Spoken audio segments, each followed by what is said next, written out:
Now, indeed, there are subgroups as well. Now, they're not shown on here, but each one of these has 7 ashrams in it. So you have 7 big ashrams and 7 sub-ashrams under each. So sometimes when you read the Tibetan, he'll talk about the 49 ashrams. Well, now you know. Now you know what that means, the 49 ashrams. Okay? Now we're told that not all of those 49 have coalesced and are in full formation. Some have and some, I think all of them in the first ray ashram and certainly the secondary ashram, probably the fifth ray ashram too, they probably have all of their sub-ashrams fully coordinated and active. I'm not sure. I know the second ray ashram for sure has all 7 sub-ashrams fully formed. But the point is that a sub-ashram is sort of like a sub-agenda to the big ashram's efforts. So for instance, as an example, let's look at the second ray ashram. The second ray ashram, in the widest sense, is responsible for 2 big things. Anybody know what they are?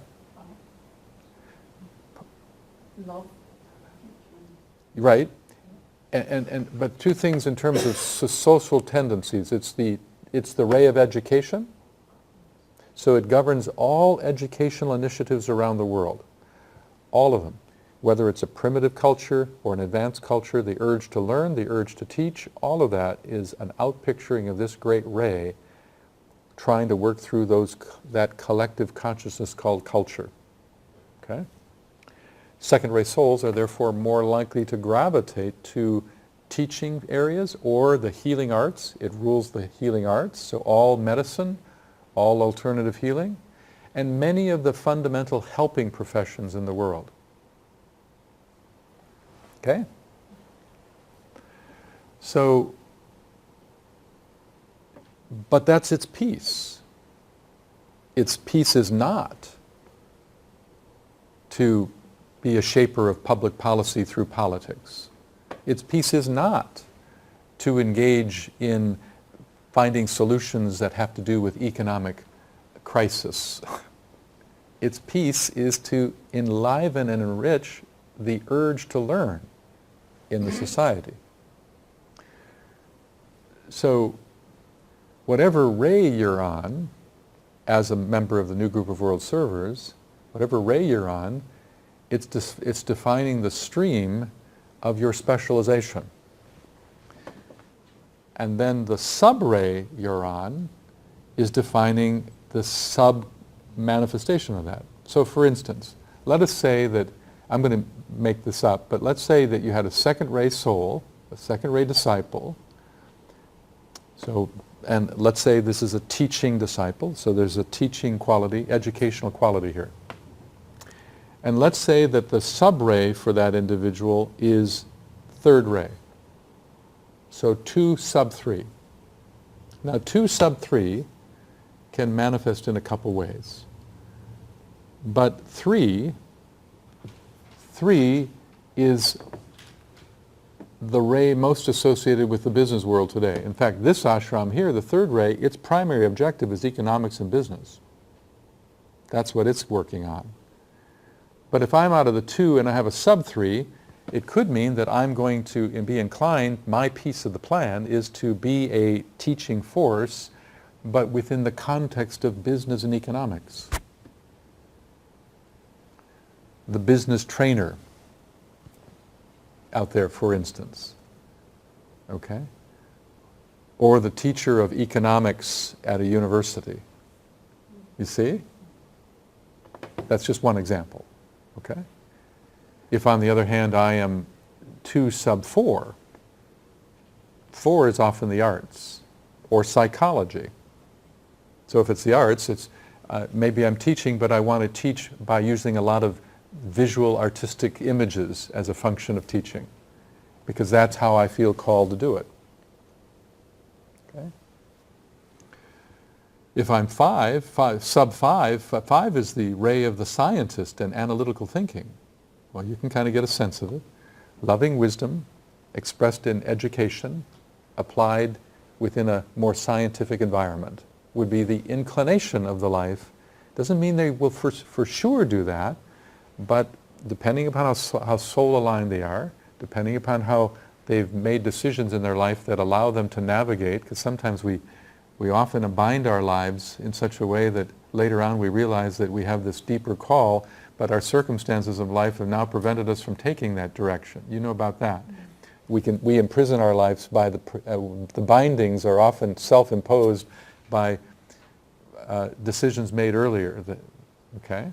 And then we have to figure out a way of freeing ourselves. Okay, but so each of those are like slices within slices within slices of what the plan is. No ashram, none of the big ashrams, none of the 7 ashrams know the whole plan. No master.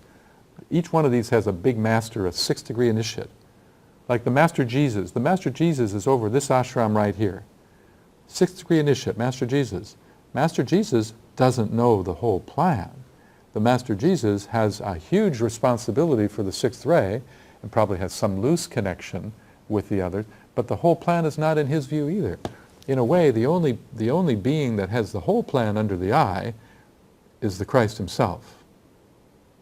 And beyond that,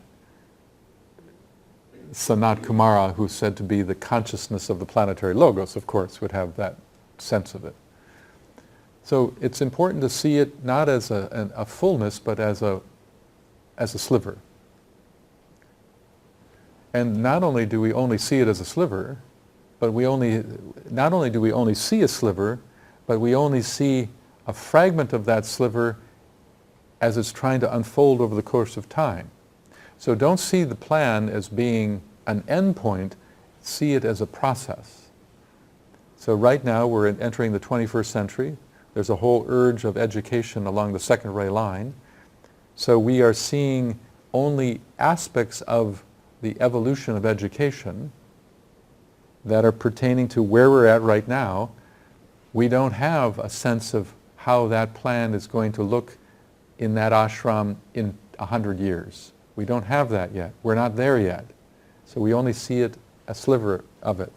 So there's a couple kinds of slivers here. You see what I'm saying?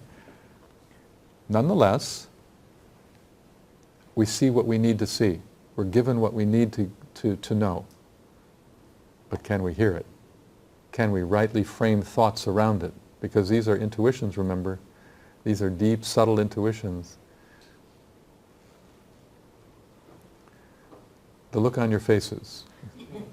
If only I could have the camera facing toward you. I could use this as a great teaching tool. Yeah. All right. So, yeah, each ashram has its own piece of work to do in the world. Okay? And these ashrams are not in equal proportion in the world. That's also really important to realize. That there are certain ashrams where disciples are more prevalent today from certain ashrams and prevalent in other ashrams.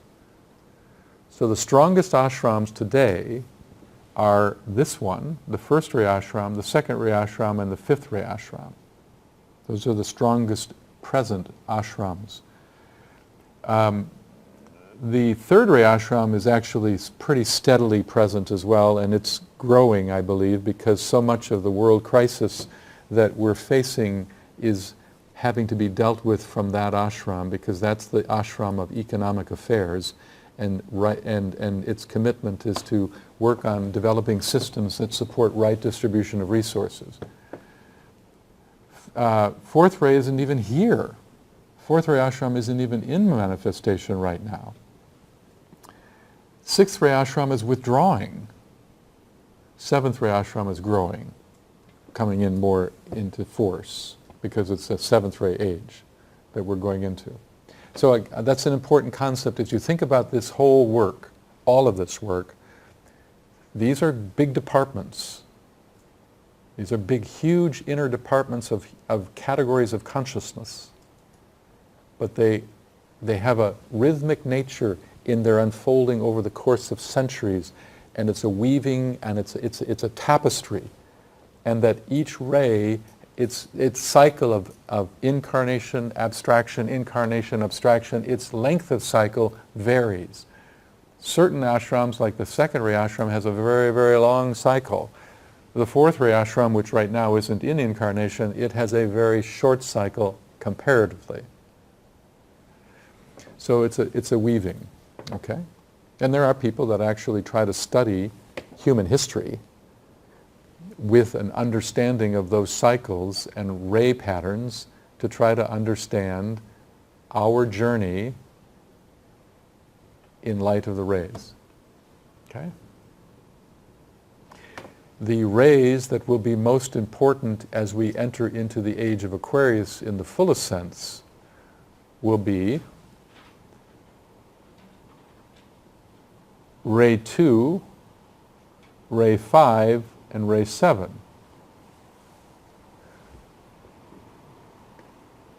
Anybody know why? What is the relationship between rays 2, 5, and 7 as it pertains to the sign of Aquarius? Pardon me? Mind? Well, actually, mind is very much part of it. That's correct, particularly the fifth ray quality. Well, see, actually, it wasn't a fair question. Sorry, it's not a fair question. Science? That's right. So the fifth ray. See, Aquarius is a sign of the zodiac that brings forth the fifth ray. That's its main background quality. Fifth ray. That's the ray of mind, and it's the cause of the emergence of science as a growing phenomena in human consciousness. And the fifth ray ashram, which is a group of actual fifth ray souls, they have an easy opportunity here to come forward because they have an astrological sign that's consistent with their nature that helps in the process. Okay? The seventh ray, why that's important, that's a grounding ray. The seventh ray is the ray of grounding truth. It's the ray of the practical mystic. And the planet that rules Aquarius is the planet Uranus. Now, Uranus is an entity. Planets are entities. They are ray entities. They have a soul and a personality. Uranus is a seventh ray soul. So the ruling planet, which is the representing planet for the sign of Aquarius, is a seventh ray entity. The other ray is the second ray, because in esoteric astrology there's actually a traditional ruling planet, in this case Uranus, but there's also an esoteric ruling planet which is the sole ruler of the sign, and that's Jupiter. And Jupiter is the second ray planet. So fifth ray is the ray that governs the sign of Aquarius. Seventh ray is the ray that governs the traditional ruler of Aquarius. And the second ray is the ray that governs the sole ruler of Aquarius. Those are going to be very strong rays that will be playing out over the next 2,160 years, give or take a few. Yeah. Can we take it that the will is constant? The clan can be fluid and they have to be changed because of maybe the dominance of the lower personality or a change? Yeah. And it won't work, and suddenly something dominates the planet, or there's a change because of the amount of free will in the lower personality, that the clan can, the Christ may decide, I can't do it. Well, that's the great question. So his question, I think, is,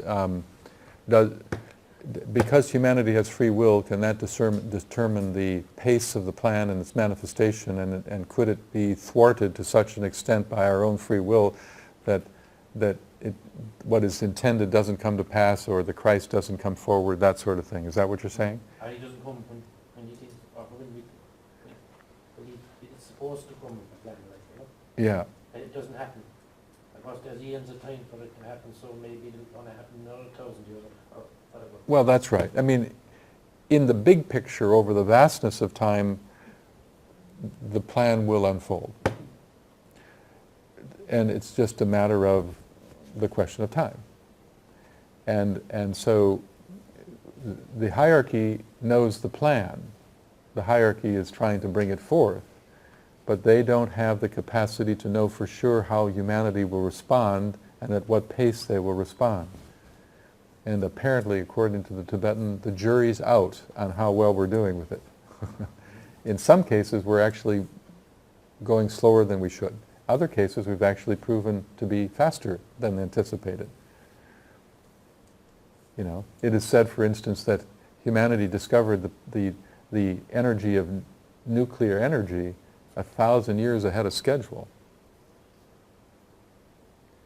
But I think that humanity has demonstrated a tendency, an excessive tendency towards separative tendencies that is lagging too slow. So the jury's out. The jury's out. According to Helena Blavatsky, the great mystic who was the founder of this, she said this. She said, occultism must win the day by the end of the 21st century. The Tibetan says something similar. How does he put that? He says that he wrote this back in about, I don't know, maybe the 1940s or something, but something to the effect that the whole thing must turn, that humanity must turn and truly come into its oneness within the next 150 years. But he wrote that about 70 years ago, something like that. So we're kind of, this is a critical time. Will we rise to the occasion or not? In the big picture, over the vastness of time, yeah, it's all going to work to the benefit, because look, what's really evolving here, friends? What's really evolving? It's the planetary logos that's evolving. It's this massive entity that is informing this planet. It's alive, it's a being. And you and I are just layers of its consciousness as it struggles to evolve. And this layer just happens to be internally conflicted with itself. This human layer, because it's dualistic, it's conflicted with itself and it has a mind of its own. But the big picture is that there's a much bigger player playing out here, and that's just one layer of its consciousness. So in the big picture, the Logos is going to win the day. How much pain we have to go through as we foolishly resist it, well, that's another story. But yeah. So that's the irony. People say we're destroying the earth, you know. Well, you're not really destroying the earth. Well, and we're doing damage to the environment that is really a serious problem, no question, but we're like parasites on the earth. The earth is this massive living being. And, you know, if humanity gets too far out of hand, well, just it's like a dog that shakes its fur, you know. I guess what I'm saying is we have a lot of presumptuousness here, that we have much more. We got to get more humble about this. Yeah. We got to get this in perspective here, you know. So, okay, that's your story. Now, I don't know if you have a sense of what ashram you're in. Most of the people that seem to be attracted to this philosophy come out of this ashram. A lot of them also come out of this ashram. We have occasionally people coming out of this ashram that at least come to these sorts of events. But that doesn't mean that, you know, like for instance, there's a lot of people in the Third Ray Ashram who are out there that would never come to these events. Well, never. I have a couple of my students that are fantastic, brilliant people that are Third Ray disciples.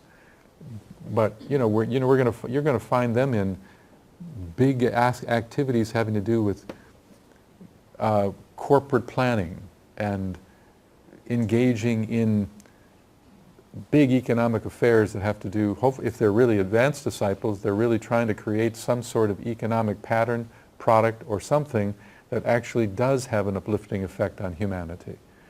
And that work is just as sacred as anything you and I could do. So you know, that sometimes people say, well, why are there so many second-rate people in your groups and not all these other groups? It's because second-rate people come together in this way. Third-rate people come together in another way, you see? Yeah. All right. Any other questions you'd like to? Yeah. Yeah, when you said about Blavatsky saying occultism come to the fore by the end of the 21st century. Must win the day. Must win the day.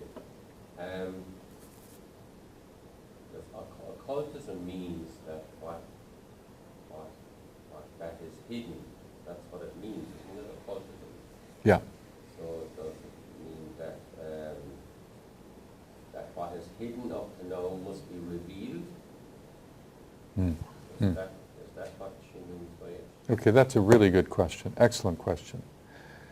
The question is, when I said that Blavatsky said that occultism must win the day by the end of the 21st century, he's right in suggesting that the word occultism has something to do with the hiddenness of things.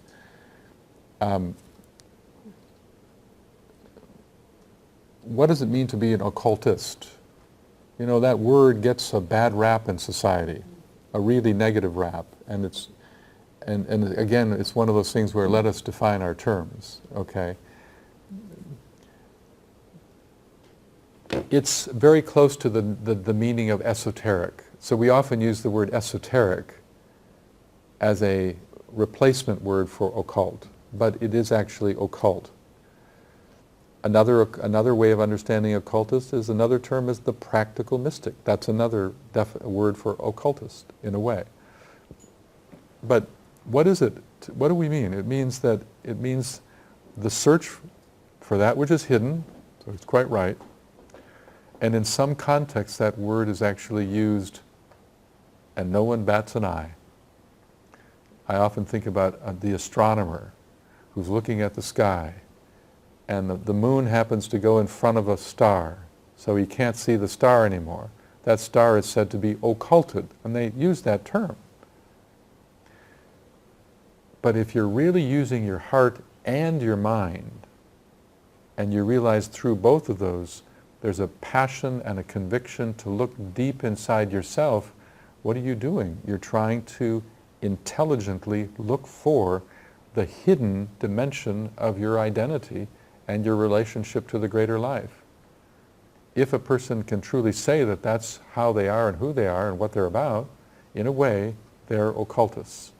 So I guess what Blavatsky's saying is that humanity, in its collectiveness, must, by the end of the 21st century, understand collectively that the occult way of interfacing with life is the next step it has to take, and that that humanity moves away from a faith-based orientation to the mysteries of life into a more heartfelt, intelligent inner inquiry into the mysteries of life and existence. Doesn't mean that everybody in the world is going to be practicing this sort of thing, but it means that the bias of our collective consciousness should be leaning toward occult ways of looking at things. That's how I would see it.